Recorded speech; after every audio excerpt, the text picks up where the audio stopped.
In Consiglio dei Ministri ho chiesto un impegno preciso e tempi celeri per la firma dell'intesa con il Veneto. Il Premier Conte ha garantito personalmente, questo è un segnale chiaro dell'importanza che questa partita ha per il governo. Ora ricomincia il mio pressing e dobbiamo dare presto una risposta concreta alle legittime istanze di Veneto, Lombardia ed Emilia Romagna.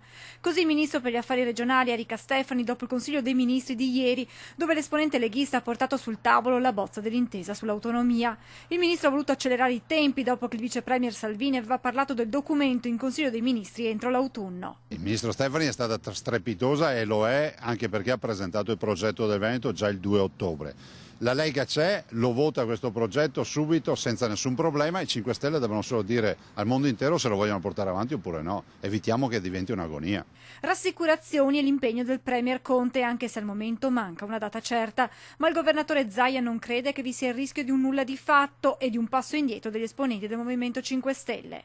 I 5 Stelle hanno sostenuto il referendum in Veneto, hanno ammesso nel contratto di governo l'autonomia e l'ha messa anche nel DEF. Si cita sempre il contratto di governo, guarda caso qui c'è scritto autonomia. Positive anche le dichiarazioni del sottosegretario Stefano Buffagni, esponente dei 5 Stelle. Io sono concorde con Salvini, credo che ci sia la possibilità di avere una preintesa in tempi ragionevoli. L'obiettivo, ha concluso Buffagni, è quello di farlo il prima possibile, un'accelerazione che auspica anche il governatore veneto. Si è parlato dell'autunno e l'autunno deve essere.